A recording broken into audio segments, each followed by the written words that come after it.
ഞാനിവിടെ അക്കായി അതായത് ഇന്ത്യയിലുള്ള ക്യൂർ മനുഷ്യരെ സംബന്ധിച്ചിടത്തോളം പാരൻറ്റിംഗ് എന്ന് പറയുന്നത് ഒരു ഇപ്പോഴും പല ലേയേഴ്സുള്ള ഒരു വിഷയമാണ്. ഇപ്പം ട്രാൻസ് കമ്മ്യൂണിറ്റിയെ സംബന്ധിച്ചിടത്തോളം ഈ പാരൻറ്റിംഗ് ട്രാൻസ് വിമനെ സംബന്ധിച്ചിടത്തോളം ഇവിടെ ഒരുപാട് പാരൻറ്റിംഗ് ട്രഡീഷൻസ് ഉണ്ട്. ഒരുപാട് എന്താ പറയുക രീതികളിൽ, അതായത് ട്രാൻസ് വിമൻ്റെ ഹിസ്റ്ററി എടുത്ത് നോക്കുകയാണെങ്കിൽ എല്ലാവരും അധികം വീടുകളിൽ നിന്നും സ്വന്തം നാടുകളിൽ നിന്നൊക്കെ പുറത്താക്കപ്പെട്ടവരായിരിക്കും. അപ്പോൾ അവർ മറ്റു നഗരങ്ങളിലൊക്കെ എത്തിപ്പെട്ട് അവിടെ ഉള്ള മറ്റ് ട്രാൻസ് സ്ത്രീകളുടെ കമ്മ്യൂണിറ്റീസ് കണ്ടുപിടിച്ച് അതിൽ നിന്ന് കുടുംബത്തെ ഉണ്ടാക്കി ഒരു പുതിയ വീട് അങ്ങനെ ഉള്ള സ്ഥലങ്ങളിൽ വെച്ച് കണ്ടെത്തി. അങ്ങനെയാണ് ട്രാൻസ് വിമൻ്റെ ഒരു എന്താ പറയുക കുടുംബം എന്ന് പറയുന്ന ഒരു ജേണി. പക്ഷേ ഇന്നും നമ്മൾക്ക് ഒരു ക്യൂറായ മനുഷ്യന് ഇവിടെ സർവൈവ് ചെയ്യാൻ തന്നെ ബുദ്ധിമുട്ടുള്ള ഒരു സമയത്ത് എങ്ങനെയാണ് നമ്മളൊരു ക്യൂർ പാരൻറ്റിംഗ് എന്ന് പറയുന്ന വിഷയത്തെക്കുറിച്ച് സംസാരിക്കുന്നത്? ക്യൂറായിട്ടുള്ള ആൾക്കാർക്ക് വിവാഹം ചെയ്യാൻ അവകാശം ഇല്ലാത്ത സ്ഥലത്ത് പല മനുഷ്യാവകാശങ്ങളും ക്യൂറാണെന്നുള്ള പേരിൽ മാത്രം നിഷേധിക്കപ്പെടുന്ന ഒരു സ്ഥലത്ത് എങ്ങനെയാണ് നമ്മൾ ക്യൂർ പാരൻറ്റിങ്ങിനെ കുറിച്ച് സംസാരിക്കുന്നത് എന്നുള്ളത് അക്കയോട് ചോദിക്കാം. അക്കൈ, how do we reach this place about queer parenting? How do we start talking about it in a very cure-phobic place like ours? Yeah. Thanks to Manorama for having this Hortus in Calicut, and we are part of this panel. I think this society of the long agitation that we were going through since 25-30 years, today we are witnessing to occupy the spaces in the so-called mainstreaming. When I was going through this title, Parenting of LGBTQIA++, I remember that the whole world, because you are a lesbian, gay, bisexual, pansexual, demisexual, asexual, Jogapas, Marladis, Shivshaktis, Choktas, Akwa, Nirvan, Satlakothis, Panti Satlakothis, homosexual men, homosexual women, gender non-binary people, questioning the notion of gender, people in the process of understanding their gender, people who are intersex born. So there are multiple identities. Occupying such space is not so easy and was also not so easy.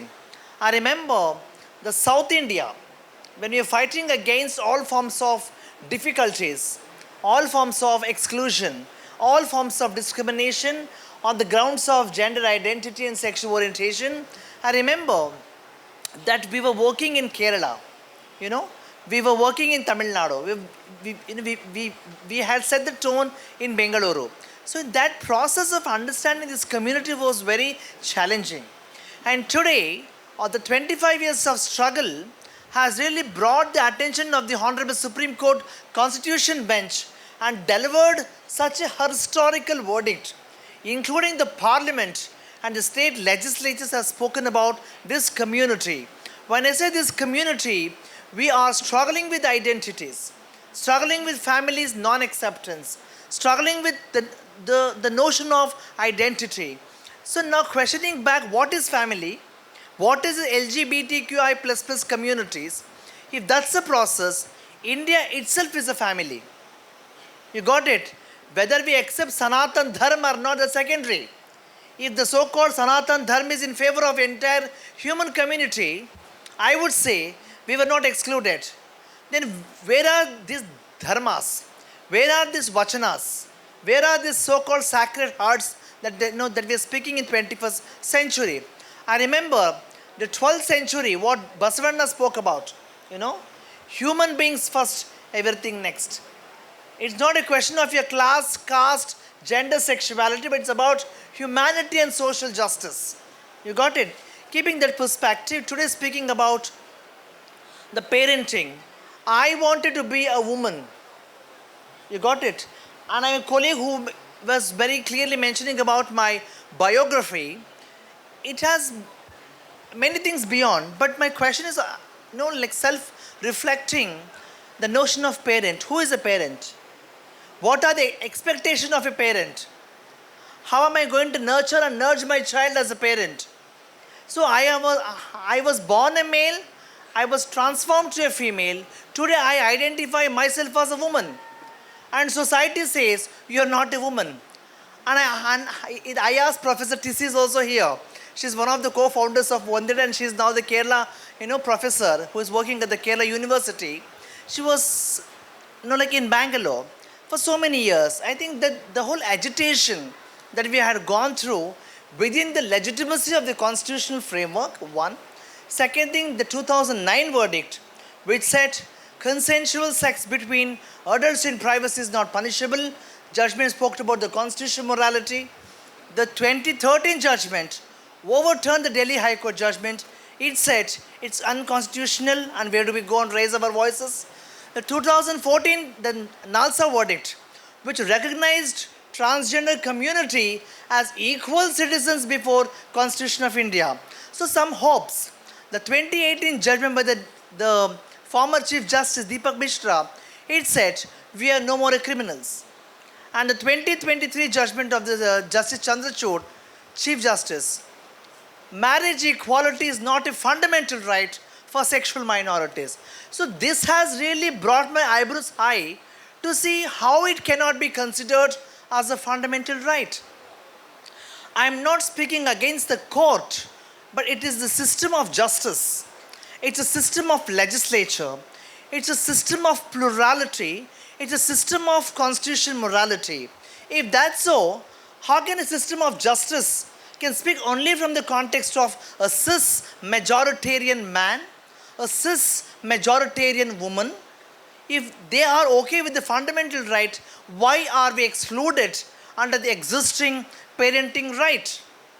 Because I'm a lesbian, because I'm a gay, because I'm a bisexual, because I'm a pansexual, because I'm a gender non-binary, how can your system of justice, the patriarchal notion, can decide our identities, can be so rude against one community, can be so discriminatory in certain form of exclusion? So I wanted to question back Gargi, this parenting is so nice. When I was born male, I wanted to be a woman. After being a woman, underwent my castration, my vaginoplasty, my breast implants, my voice therapies, my beard, my mustache, with all these processes, not so easy. To be a woman is not so easy. Born biologically, cis women is something different. But born male, transformed to a female, wanting to be a woman, for what? I want my own family. I want my own culture of family. I want my own system of family. I want my own loving and caring of family. So this was not there. So to occupy these spaces, yes, I wanted to be a woman. Then I went for marriage. After marrying, I came to know that is so another world of orthodox and so patriarchy and so fighting against all forms of this men domination. Not this men, that men I'm talking about. So how do you see? I'm an activist. I can't tolerate any sort of violence. I want to fight against all forms of violence.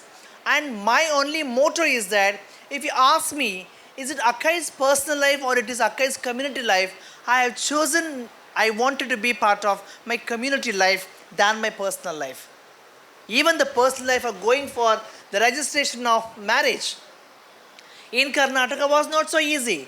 But thanks to the government of Karnataka for allowing me to go for the registration process to occupy the mainstreaming position.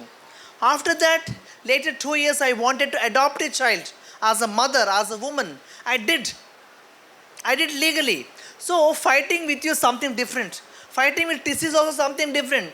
But fighting with the system of justice is not so different. And it's not so easy. In the process of that, people have killed. People have been assassinated. People have been done so many something called very traumatic situation that our people have gave up their lives. So I said, if you want to kill me, knowing that I also have so much of death threats, I don't care. But now, I'm here to fight for a certain amount of cause. I should fight for that. In the process of I am dead. But I'm dying for the cause and not for selfishness. So this 21st century is about acceptance, equality, and social justice. So now I am a parent, I am a single parent. Right to marriage is my proposition, right to divorce is also my proposition, and I need to have that right to go for whatever I choose today.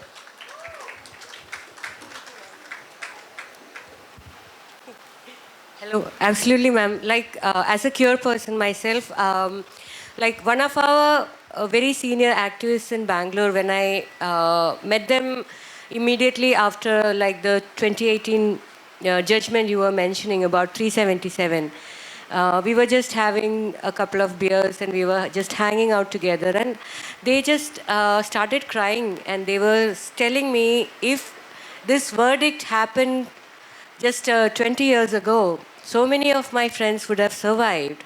So many of my friends would have had a good life, and now they are no more. So I don't know if you are not a queer person. I don't know if you understand the pain the community has gone through for very very basic rights, right to love, right to survive, right to have people with us, right to have family. All these things are still very much unreachable for all of us, and it's very, very difficult for us to even communicate that we deserve these basic rights. We need to occupy stages in every like literary conferences and again utter the same things like we deserve the right to life, we deserve the right to love, and and as parent, I am also a parent, and as parents it's very difficult for us to make our children understand that there are queer people in the society. The society is also very queer phobic, and we need to understand that queer people are us and people like us. So when I encountered this topic as an LGBTIQ parent, I am also an LGBTIQ parent, and it's every day we face this difficulty of, our children are studying in queerphobic places. They are exposed to queerphobic content on everyday basis. And my child looks at me and tells me, I am not LGBT. And I'm like, come on, how do you know? Like, how can you say that you're not LGBT? And why are you so proud about not being LGBT? And all these questions we keep asking our children. And ma'am, what is your experience as a parent who encounters this child who is always exposed to anti-LGBTQ content? When I adopted a child, it's a baby of 1 month. When I adopted this child, many neighbors, relatives, friend circles, they all were so curious to know what is your baby's sex. I asked, how does it matters to you? And I told, my baby's sex is baby. My baby's sex is baby. No, you tell is a male or female. I said, I was judged by my parents, whether I'm a boy or a girl or a male or a female, knowing the notion of society. If you're born with penis, you are a male child. If you're born with vagina, you are a female child. If you're born with both sex, you are born, like you're referred as intersex child. So I told, I was decided by my parents, and let me not be, the so-called my parent.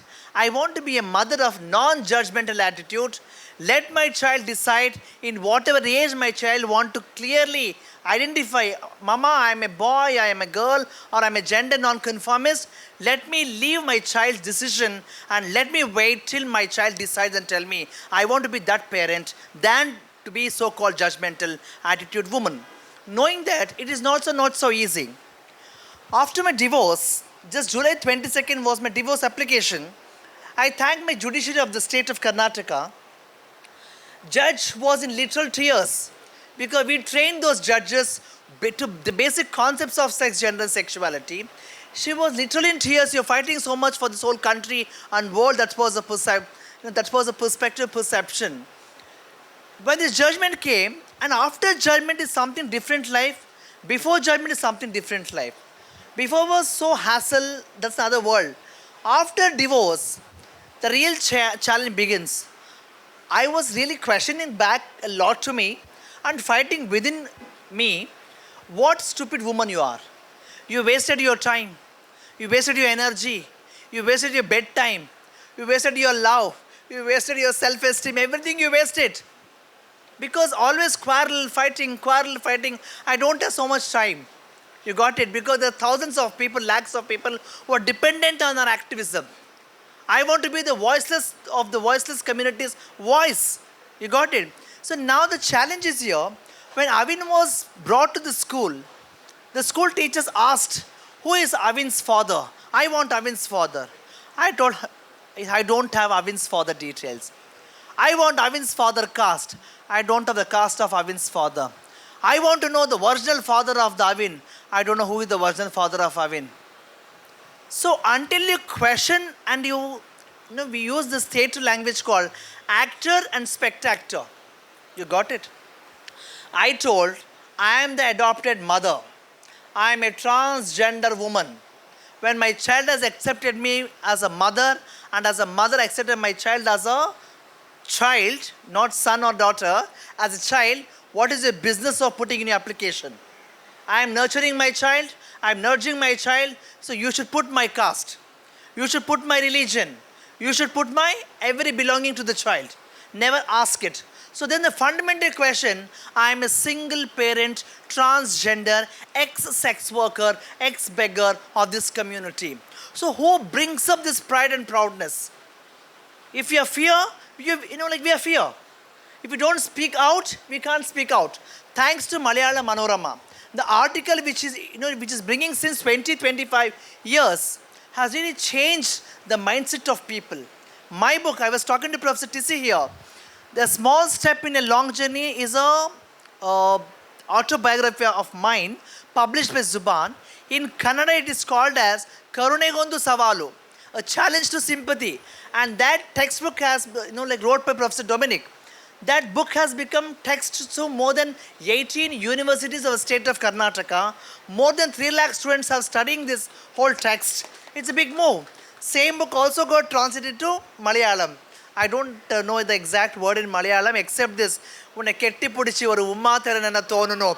what I learned from ex-partner. And I was into multiple relationships. You got it? And people are, yo, Papa, what is this? Only one relationship in India? No, sorry, boss. India also has so much of plurality. You can be in multiple relationships, but be responsible. Howdala, you can have thousands of wives, thousands of husbands, but be responsible to your relationship. That's what I endorse through this platform. And being a parent is very awesome, very dignified. Single parent, transgender woman parent is just awesome. And I'm just enjoying my life fighting with people who are very orthodox and challenging and notionized. Yes. So, when we discuss about parenting, Akka, how do you suggest that the systems change? What can be more inclusive for in the schools, in general public? What can be more inclusive for a queer parent to feel accommodated in the space? I urge through this forum, Malayalam Manorama organized forum 2024. I'm so happy to see the Jain University logo here. I was also the fellow of the Jain University. What I would want to say through this forum to the federal system of the government, to the state system of government, to draft a policy or to bring a policy which speak the children of sexual minorities. They should be on priority with making sure no discrimination, no the so-called the inequalities. When you talk about the children of Devadasis, children of sex workers, children of sexual minorities should be given a separate attention, and a very state policy as well as the central policy should be brought in must. Okay? Always going to schools and colleges is not so difficult. But make sure that the teachers, the education institutions, especially the neighbor that we are part of, the society needs to have a public / social education about these children. What are the children's background? How are we coming from? Because this is society. If you're a single woman, there's a fight. If you're a widow woman, there's a fight. If you're a divorced woman, there's a fight. If you're a black woman, there is a fight. If you're a woman who don't speak English, there is a fight. So many hurdles we all carry that caps.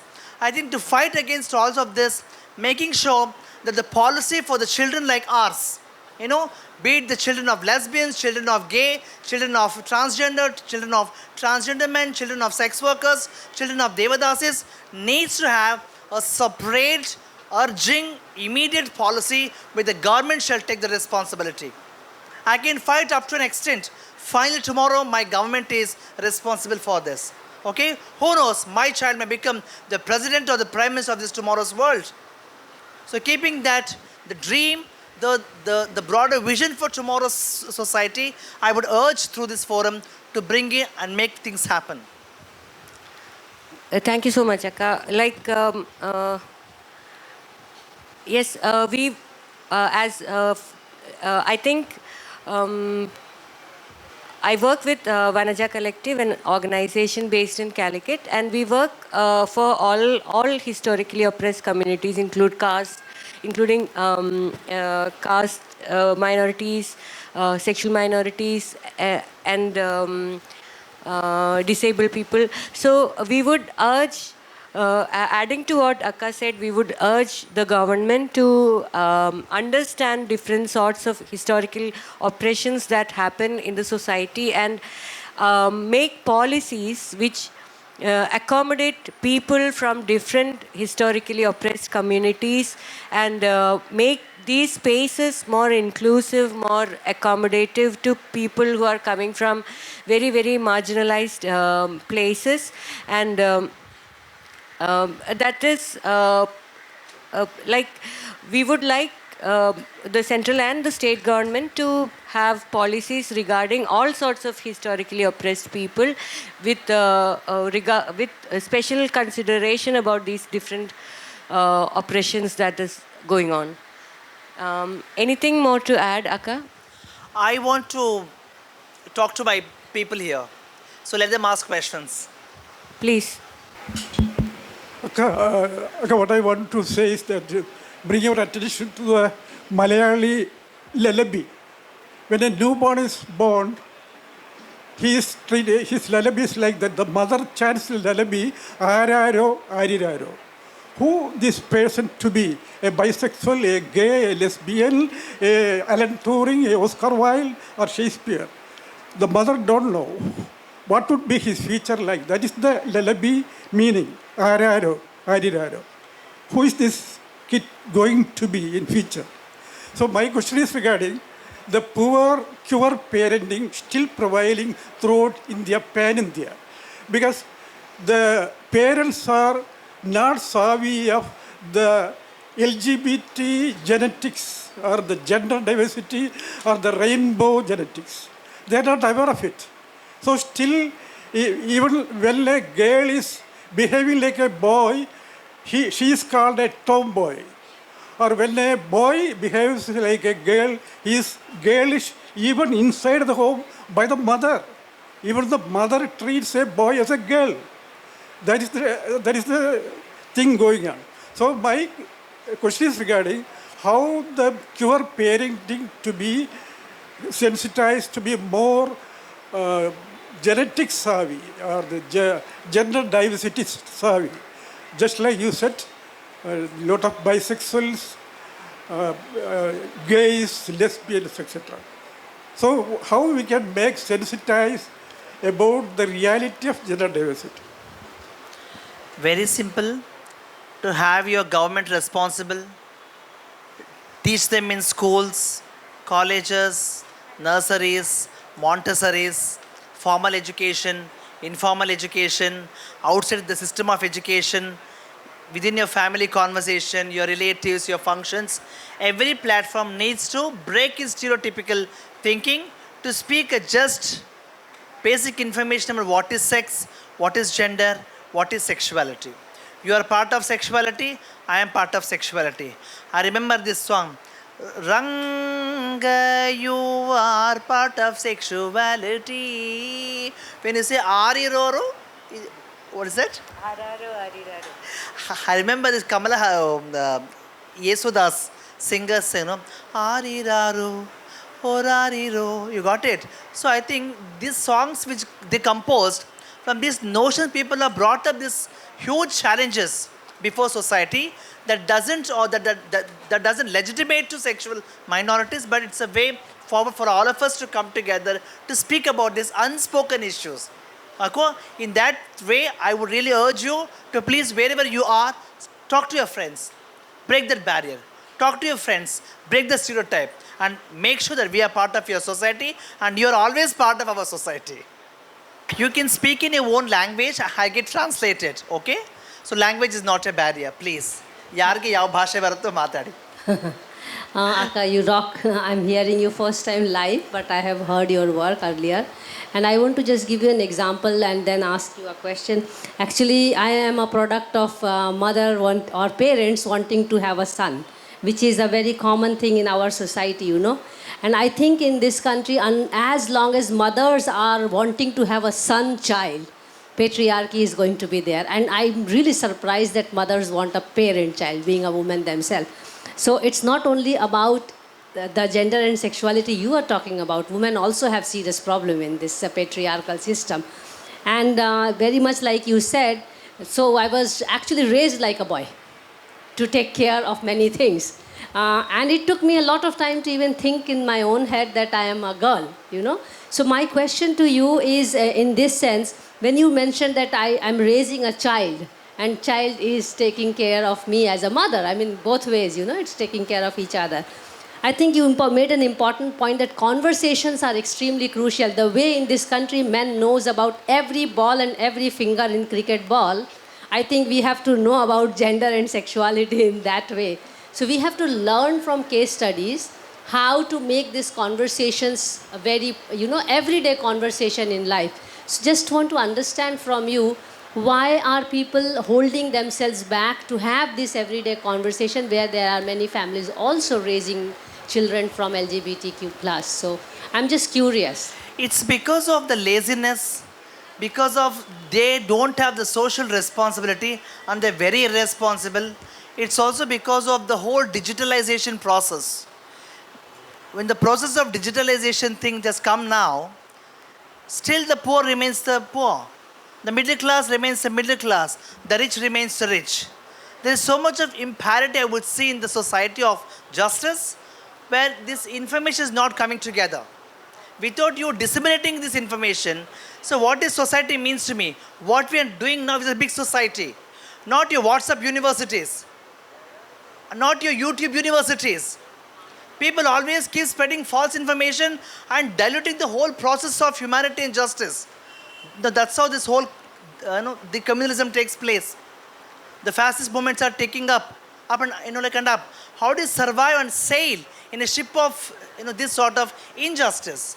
So I would say, conversation doesn't mean only hundreds of people, 50 people, thousands of people, or lakhs of people. It can also be between you and me.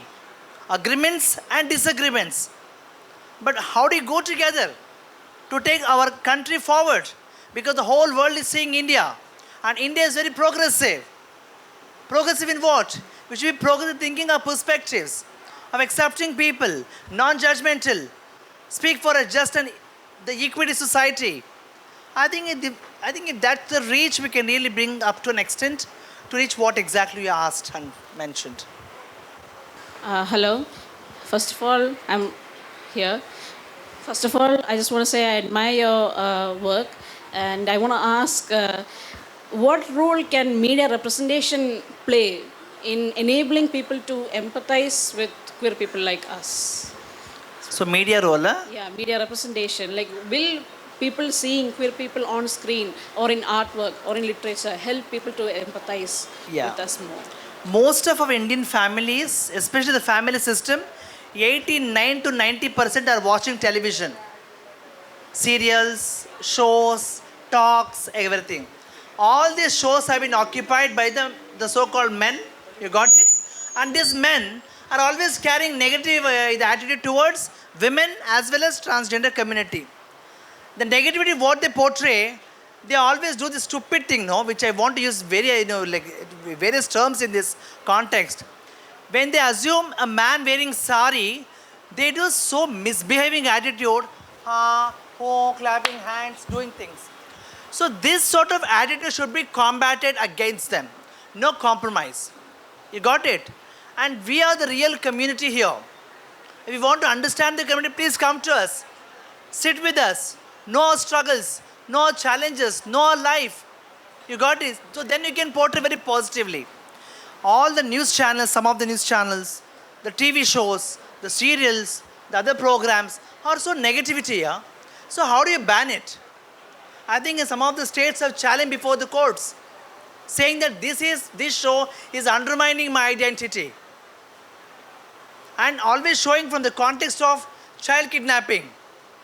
So ridiculous. And this whole society has a pledge, that label. Muslims means terrorist. Christians means converters. Transgender means child kidnappers. So how do you fight this notion? So the media is going to play a vital role. I remember Gauri Lankesh, who was assassinated by the right-wing forces. Okay, she stood with the most oppressed sections of society, including sexual minorities. Her one article has brought lakhs and lakhs of people to change their mindsets towards acceptance and justice society. But today, where are Gauri Lankesh? So it's a big challenge. Maybe a person like you as a journalist, being part of wing of media, can definitely bring the change. If they don't listen to you, just quit, start your own startup and your initiative, and we support your process. I just want to add to this, I just read yesterday, it was just a funny question, why are in all the ghost movies, the ghosts are either women or children. And they were asking, why are the ghosts not men? Because men can do what they want to do even when they are not ghosts, So it's whatever, extremely patriarchal system, how we combat this patriarchal system by coming together, all of us, like women, children, sexual minorities, gender minorities, like the caste minorities, all of us should come together and fight this, huge patriarchal system, which is always perpetuating itself in the media. So and hope Manorama is also listening to this. Very much. Hi. So I have a question. So like you mentioned, like the children, the experiences the children face from the society, be it from the religion, from community, from schools, whatever it may be, it is very oriented in heteronormative culture, right? So the demands from the parents will also be heteronormative. They will be looking for a nurturing mother who is a female, obviously, and a strict father figure, a male. So when it comes to LGBTQ families, it's not always biological, but it's chosen at times, and it need not always be the father and mother figure also. Like, it's alternate family structure, right? So how do you suggest like from your experience, can you suggest something so that the child can be normalized, or the child can be used to this new structure when the society is pressuring them to do otherwise? What if the child is not heteronormative either? What if the child is showing signs like gender diversity? So in that case, as a parent, like we don't have models for either of it, right? As a queer parent or the queer child to be raised in the society. So can you give some suggestions? Like, see, I am identifying myself as a woman. People say, no, you're a transgender woman. Why you want to decide my identity? I'm a woman. They ask, do you have vagina, breast, uterus? That's none of your business. I'm a woman with a very identity. You got that? Number one. Second thing, I'm also identifying myself as a heterosexual woman. Means attracted to men sexually. Whether a man with penis or not, that's secondary. My ex-partner is a female to male transgender man. And society told, you are not a woman and he is not a man. I asked why. He don't have penis and you don't have vagina. That's none of your, shut your mouth. Okay? So for me, men means men. Women means women. That's the second point. The third point, being a heterosexual woman, I'm not against heterosexuality. But I'm against the system of patriarchal heteronormative domination. You got it? So now, I also want to make sure my child is going to balance things. But my child is too young to understand the politics of sexuality and gender. So this gentleman sitting before me is, I think, 40 years or 50 years. Like him, there are 10 people. 8 are very reluctant towards accepting your identity or your voice. So how do I fight with them? They're 40 years people. The child is just 5 years. I think rather than we pressurizing the child, the system of education, the system of society, the system of the friends should come together. How do we make sure those young children are going to bring a new perspective of the society?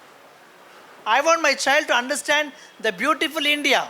The largest democracy of India is very inclusive from the context of sexual minorities and the family members. But the only problem here, and the fear, I would say, it's a fear. Tomorrow 10 families may accept. The 11th family will say, no, you are a daughter or a son of that chakka, of that vambat. If they say the teasing word, what would be my child's situation combating the trauma is concerned? So this is not just about giving bhashna. This is about practicing your daily life with common people. And how do you get those common people? Big challenge. How do you get similar thinking people? Big challenge. So not so easy. And we are very crowded of people here. Very challenging lives. I think for every question, I don't have an answer or I might not be having an answer. But together we can do so many things. Maybe youngsters like you should break stereotypes. Break all sorts of, the orthodox thinking. And let's talk for our children. And always make sure that we're not thinking for ourselves, our upcoming generation, for tomorrow's world, for tomorrow's society. 6 minutes more. Thank you for this question. Yes? Yes, I have a question. Thank you so much for your presentation. Suppose that a queer child grows up in a heteronormative family, right? And therefore, obviously, will face a lot of trauma on account of the biases and unconsciousness of the heteronormative family. Then a point comes when their identity becomes revealed. How can that trauma, now the parents also know, right? And they want to help to the best of their ability. So how can the trauma of that child, who is now a young adult, be reduced? And what role can the parents play? I think 25 years ago, that question was very much relevant. There we did not have any sort of system. But today we have a system. There are friends speaking about this, teachers speaking about this, your own circle speaking about this. Few families are coming to understand what is this my child going through, the psychological perspective, are speaking about this, but not up to an extent what we are like speaking today. Also my fear again and my concern, when the working class, non-English speaking, poorest of the poor, LGBTQI is different situation. The upper class, elite, access to information, the parents what you told, they are more approachable to such systems. But what happens to a working class, non-English speaking person? So in this case, we are also seeing so much of suicidal rates is so high. The mental health issues are very high. You got it? People who have access to information, they can definitely, obviously go and access the spaces. But here, you can't even imagine. But in context of gender, sexuality, family acceptance and non-acceptance, it is very large in numbers to educate the system of families there. That's why we have a project called Family Intervention Project. And my brother was working in the Family Intervention Project. More than 60 families accepted my brother's words because he was a cisgender man. He was a heterosexual man. If I went for 2 cases to attend the family intervention, the parents just split on my face and they told, you don't come inside my house. You are here to make my child like you as a beggar and sex worker, get out. I came out. And my brother went, they accepted within a week as the child what she is today. And my brother died, and she's studying in a big college. So this is what many strategies also differently that we use in certain manner. I think your question is such a moving question. So the addressing of mental health, family support system, the psychosocial support, and the support from the education is very, very much, indeed, it needs to be. Thank you. 3 minutes more. Hello. Hi. I think the first thing is love and acceptance. Everybody has to be accepted the way they are.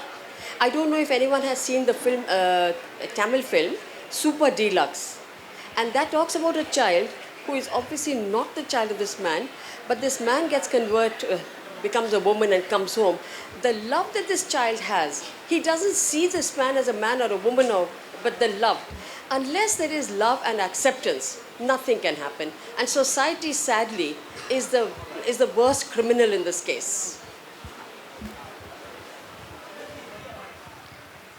Yes, absolutely. Like as a queer person, we have seen many queer children being tortured in their own homes for coming out, for just expressing their queer identities, and as Akka said, this situation changes according to their class status, caste status, and economic status, etc. And we are always trying to bring in this narrative of every human being deserves dignity, deserves respect, whatever that person's gender or sexuality might be, and even that very basic idea is very difficult to it's very difficult for us to put it across because of so many mental barriers we have, like religious prejudice, caste prejudice, etc. So I hope this discussion has brought some perspective to the people, the spectators, as Akka was saying, and to the people who organized this. Thank you very much for having us here and letting us speak on this subject. Yeah. So judge not, support gender identity. Judge not, support sexual diversity. Be proud for whatever you are today. Thank you. Thank you, Manorama Hortus.